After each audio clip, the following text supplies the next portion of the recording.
indispensable for avoiding damage in many encounters, so make full use of it when fighting knights, cavalry, dragons, and any mount-friendly boss. Elden Ring is a game that heavily rewards exploration. Don't leave any specific location unchecked.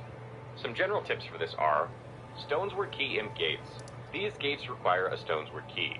There are many of these around, so be sure to purchase any you see from vendors. Catacombs have Ghost and Grave Glovewort, which are used to upgrade your Spirit Ashes. You'll also find more Spirit Ashes within these sections that usually have traps and puzzles to solve. Catacomb puzzles are solved in one of these ways. A. Gain access to a different floor, either by finding a ladder, jumping on top of fire, and standing traps to rise with them, or dropping under elevators. B. Access a secret area. Some catacombs have illusory walls that you must hit to reveal a hidden path. Caves and tunnels usually have special equipment and ore. You'll find most lifts have midway drop-off points that guide you through special equipment. Whenever you see a tunnel, make sure you go in and gather as many upgrade materials as are available. Towers and rises have magic and magic equipment. Many will give you memory slots, which are indispensable for mages. Towers feature several puzzles, including finding wise beasts, turtle spirits that are hidden around the area and sometimes clinging to walls, trees, or even cliffs. Other puzzles require you to do a gesture, so make sure to collect the gestures. Lastly, you may be told that something guides the way. This is a hint that there is an invisible platform. Pay very close attention to nearby cliffs and look for misty signals of a possible way on what could be air. Militia camps can have good equipment and spells, so make sure to clear them out when you find them rather than ride by. The same goes for forts and similar larger structures. Oftentimes there are quests associated with these, or you receive key materials. You could run by any large boss or section that you feel you're not ready for. Find a nearby site of grace and summon some help if you need. Be aware that if you get dismounted while exploring, you're about to be invaded by an NPC. Some of these encounters can be very difficult, so always make sure to unlock every site of grace when you see them. On what to do or where to go. You get hints from NPC dialogue and item descriptions, so this is where you need to focus to plan your progression. Even with this, you'll find yourself roaming about, wondering if this is where you should be, as the game has areas with noticeable difficulty in fight.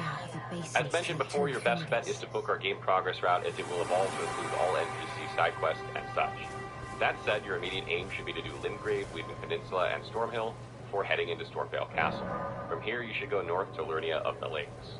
If you get stuck, revisit NPCs and trigger their dialogue to find out where they tell you to go, or read the descriptions in your key items inventory. If all else fails, the wiki is always there. This is a massive game with multiple branching paths and many secret locations that can only be accessed by NPC and quest progression. Avoid being overwhelmed by it by approaching the game methodically and not rushing from one zone to the next or skipping dialogues. For your character, remember that upgrades outpace leveling. Putting more points into your stats without upgrading your weapons will yield subpar results. Gather upgrades from both your spirit summons and weapons and improve your chosen armaments often and diligently. You should also focus your stats. Spreading them about does not help, and you'll not be able to respec until after the main boss of the Legacy Dungeon in Liurnia of Lakes, which is estimated at level 50+. Upgrade Vigor, Endurance, and your main weapon stat, which should be Strength, Dexterity, Faith, or Intelligence only. Upgrade materials are not hard to come by, and a special smith in western Liurnia of the Lakes sells several. You can also find bell bearings to give you to the Twin Maiden husks and unlock purchases of all upgrade materials. For your weapons, you can freely change affinity to optimize their scaling to your desired stats and apply skills that are useful in combat. There is no best weapon or best armor, but many pieces have special effects. We have made a list of equipment with special effects that you can find on the wiki, and will help you determine which individual pieces to match to optimize your damage output.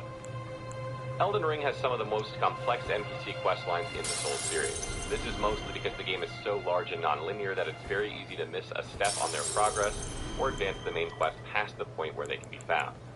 It is prudent to keep track of their whereabouts, talk to them whenever possible, and revisit old areas after major plot points. If an NPC disappears or dies, you can find their equipment and bell bearing at their corpse, or their stock may directly appear with the Twin Maiden husks at the Round Table Bowl. You can also advance your magic progress by giving scrolls to an NPC in Liurnia of the Lakes who doesn't have a death flag. If you anger an NPC or commit some sin, there is an absolution mechanic that can also be found at the same NPC at the Church of Vows in eastern Liurnia of the Lakes.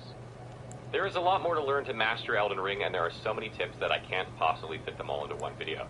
If you have your own tips to share, make sure to do so in the comments. Or head over to the wiki and help the community by editing and adding information about the game. Also, make sure to check out our Elden Ring review and character creation and builds that we have coming out as well.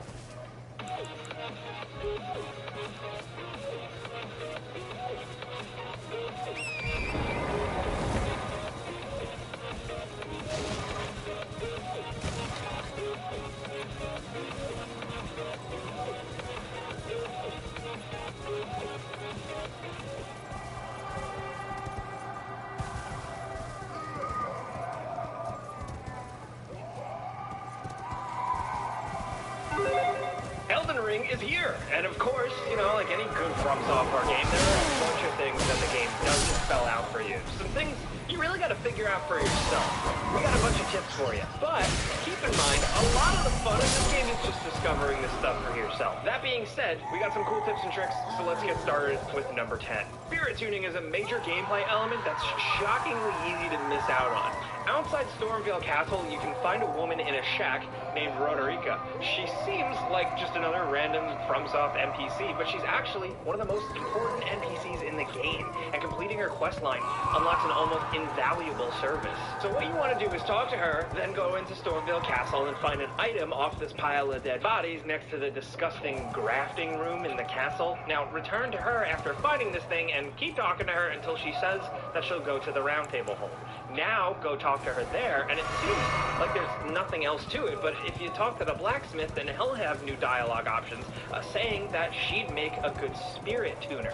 Now, go back and talk to her, then back to the blacksmith, and just keep going with this until she actually becomes a spirit tuner and sets up shop next to the blacksmith. Now, like I said, it all sounds simple, but it's extremely easy to skip, especially if you don't spend much time in the round table hole. Her spirit tuning is so useful, and it allows you to upgrade any spirit actions you have. And these upgrades are pretty significant. You can turn chumps that you summon that die to basic enemies into total tanks that can make certain bosses way easier. Now, spirit summoning is an excellent new feature that is a lot of fun to use, but to really get the most of it, make sure to finish this girl's quest line. Seriously, upgraded spirits are so much better, it's crazy that you could miss it. Next, over at number 9, like pretty much all these Souls-type games, there are a few items you'll really want to find as early as possible. Unlike those games, it's possible to go dozens of hours in this game without finding these things, because they're only held by very specific vendors that you can really easily pass up if you don't notice them. So we're just going to tell you a couple of them. Now, just to start, be sure to buy the torch from the vendor at the Church of Ella. You know, the one at the very start of the game. You might skip it thinking you'll just find one later, but don't count on that. Torches are great for seeing in the dark, but one item you really need is the lantern. Now, like in other games in this type of thing, it's a light you wear on your hip, allowing you to use both hands still in dark areas. There are a lot of dark areas in this game too, a lot of caves, so you need this thing. The earliest one you can get is from the merchant at the isolated merchant shack checkpoint in the southwest of the Weeping Peninsula past the mausoleum. And two other essential items are either a crossbow or a bow, depending on your build. Having one of these can really just save your life, but they're both shockingly rare to find out in the wild. A very good crossbow called the Black Key crossbow can be found just by using the stone sword key door at the round table hole. It's behind the first of two of these doors in the area. There's a very good bow that can also be found relatively early too. In the underground region connected to the river well in the Mistwood area, look for a course under the stairwell to the Hollowhorn grounds. That's where you can get the horn button. It's a great, easy to use one. Now, next over at number 8, there's a secret way to make this a shockingly difficult first boss a lot easier. Now, the first real boss of the game is this dude named Margit, and he sucks right from the start. Like a lot of these types of games, like he's that first big roadblock, and it can genuinely surprise some newcoming players and even some veterans. If you're struggling, don't worry, you're not the only one. Apparently the developers realized how brutal he is, and they put a special item in the game to make it a little bit easier. To reveal how to get this thing is a bit of a spoiler, so if you don't want to be surprised, then know that there's an item you can buy from a vendor at the Murkwater Cave in the deep canal of the center of Limgrave. But if you want a more detailed explanation, then go into the cave and enter a suspiciously empty boss room. Open the chest inside and you'll get ambushed by a familiar face. Now beat on him enough and he'll give up, but don't kill him. Leave and come back, and he'll open up a shop that you can access. Now the item you want to buy is this one. It's Margit's Shackle, which when used during the fight will chain the boss to the ground for several seconds, so you can wail on him as much as you want. It only works a few times, so it's not just like an easy button, but if you save it for the second half of the fight when he gets crazy aggressive, it'll help you out. Next, over at number 7, there's something you should always consider doing before spending Remembrance. Now, if and when you finally manage to kill one of the Shard Bearers, the main bosses of the game, you get two things as a reward. A great rune that you have to take to a certain divine tower to gain its power, and a Remembrance, which is pretty much just a Lord Soul from Dark Souls. Now, so just like in Dark Souls, you can either immediately use the remembrance to gain a ton of runes, or you can spend it to get one of 2 special items from the finger reader in the round table hole. Usually, you can get one of the boss's weapons or a spell that lets you perform one of their attacks. There's nothing too surprising about any of this. You know, anyone who's played one of these games knows how this works, but before you decide to use up a remembrance for runes or buy a weapon with one, there's really something you should consider doing first. There is actually a way to duplicate these remembrances, which is obviously incredible.